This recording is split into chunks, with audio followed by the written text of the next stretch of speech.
Hey everyone, welcome to another installment of Harry Potter Theory. Today, we're going to be discussing the 10 most powerful wizarding abilities. In a world full of magic, there's certainly no shortage of spells, and with some wizards and witches possessing the ability to create them, that list is only growing. But with such a vast list of abilities, spanning a seemingly infinite number of functionalities, which are the most powerful? I'd also like to just clarify that we're not strictly discussing battle scenarios here. Power can be defined in a lot of ways, and it doesn't always have to be discussed under the context of fighting or dueling. The abilities featured on this list may allow an individual to escape the mundane, at least from a muggle-centric viewpoint. Most will also possess some sort of utilitarian component, bearing a means of achieving something that is otherwise unachievable or cumbersome. These abilities can all be achieved without the use of additional magical equipment, other than a wand, of course. Before we get started, pause the video and comment your top 10, or even top 5 down below. Without further ado, here are my 10 most powerful wizarding abilities. 10. Choranaptyxis. Have you ever been crammed into a small space with too many people? Have you ever not quite been able to fit into those jeans? Or on the contrary, have you ever been in a situation where you couldn't quite reach something, where you just needed to be a little bit bigger? This rather unknown ability can help you there. Choranaptyxis refers to the ability to shrink and grow. We see this ability in multiple magical creatures, such as alchemies and mokes, but there is speculation that this ability can be honed by witches and wizards as well. One important distinction to be made, however, is that choranaptyxic creatures like alchemies will shrink to fit available space, whereas mokes can grow as they desire. I can imagine that only the second type would be useful. 9. The Sight. The Sight is an ability held by only a select few in the wizarding world, and it refers to the ability to see the future. Those who possess this ability are referred to as seers. The Sight is under the magical umbrella of divination, and can be amplified through becoming versed in things like tea leaves, fire omens, crystal balls, palmistry, cartomancy, astrology, and dream interpretations. Many believe that seers, such as Sybil Trelawney, were frauds, simply pretending to predict the future. But if Trelawney's track record is anything to go by, this ability is very much real. In the 1993 to 1994 school year, Harry meets Trelawney properly for the first time. So you may have chosen to study divination, the most difficult of all magical arts. I must warn you at the outset that if you do not have the sight, there is very little I will be able to teach you. Books can only take you so far in this field. It's here that Trelawney explicitly warns her class, if you don't possess the sight, you won't get very far in divination, at least as far as making prophecies goes. However, I'd imagine it'd still be quite a fascinating area of study.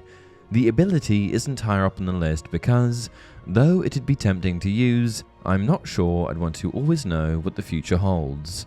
Ironically, it's also not very easy to predict when your predictions will come. 8. Obliviate. Have you ever done something horribly embarrassing in front of people and wished that you could wipe their memories? Well, Obliviate, aka the Forgetfulness Charm, is the spell for you. This charm allows the caster to erase specific memories from an individual's mind, and was used excessively by famous fraudster Gilderoy Lockhart, who erased the memories of accomplished witches and wizards and laid claim to their accomplishments. Memory charms were primarily used by the Ministry of Magic in response to breaches of the International Statute of Secrecy, like if a muggle saw a flying car, but the ability itself was known to many.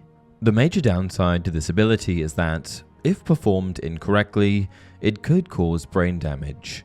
7. Accio. TV remote too far away? Want an edge in your sport? Then Accio is the spell for you. Simply put, Accio, aka the summoning charm, allows the caster to summon an object towards them. With the object clear in the caster's mind, an object, in or out of their line of sight, could be summoned towards them. This ability may seem fairly innocuous compared to some of the others on this list, but I bet you'd use it more than anything else. 6. Horcrux creation.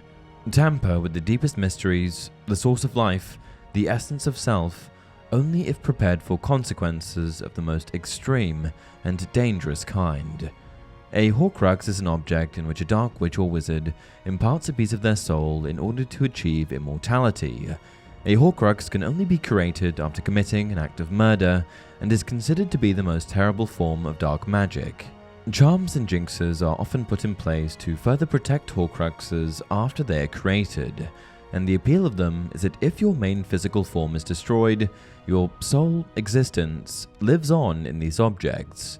Eternal life at your fingertips is certainly incredibly powerful, but I'd imagine that most wouldn't want it, which is why it's lower down on the list. 5. Invisibility. Have you ever been at the grocery store and seen someone walk in that you do not want to talk to? When you're out of the house and vulnerable to unwanted conversation, there always seems to be someone lurking around. I can't be alone here. Well, if you're anything like me, then this ability may come in handy. Invisibility refers to the ability to be unseen by others, despite actually being there.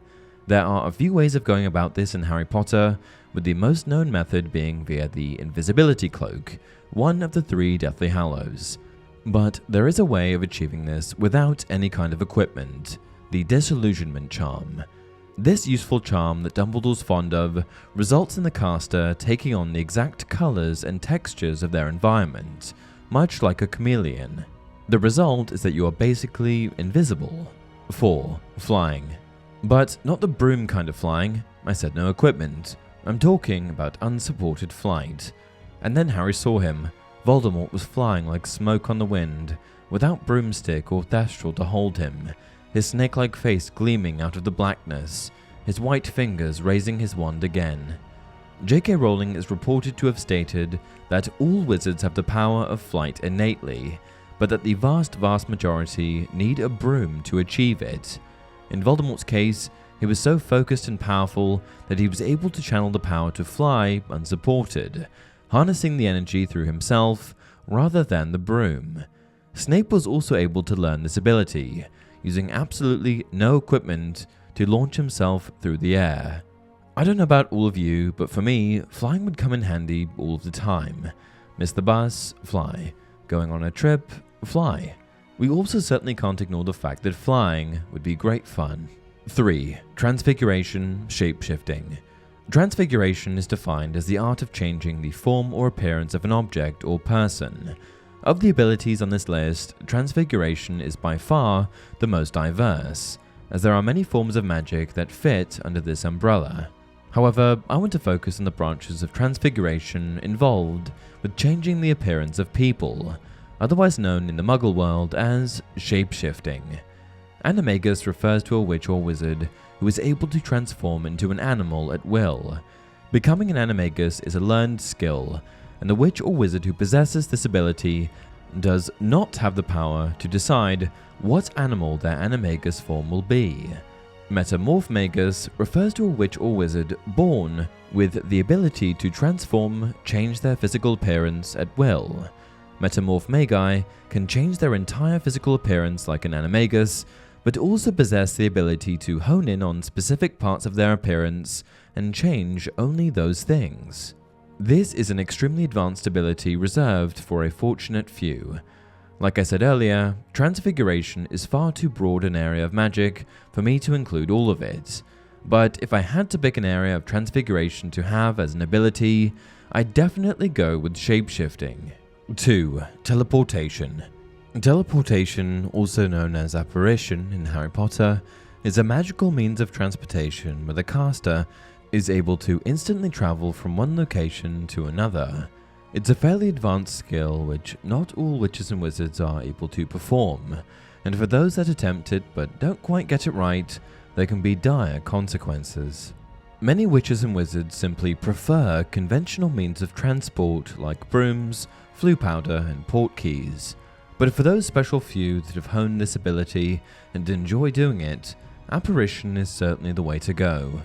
From a utilitarian standpoint, It doesn't get much better than being able to instantly transport to your desired location with the snap of your fingers. If I had to choose a magical ability from this list for myself, this would probably be the one. 1. Legilimency, mind reading. The mind is not a book to be opened at will and examined at leisure. Thoughts are not etched on the inside of skulls to be perused by any invader. The mind is a complex and many-layered thing, Potter, or at least most minds are.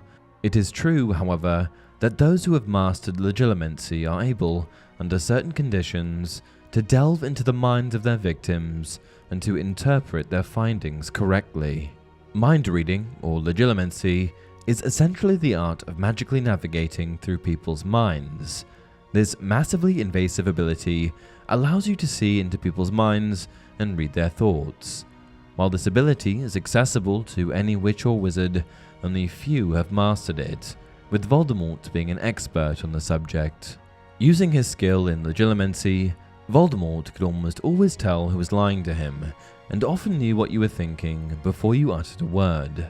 Only incredibly good liars like Severus Snape and Narcissa Malfoy were able to lie to Voldemort successfully. The counter to Legilimency is Occlumency, which is the practice of magically closing one's mind against Legilimency. With the exception of Severus Snape and Dumbledore, Voldemort was basically able to access anyone's mind if he so desired.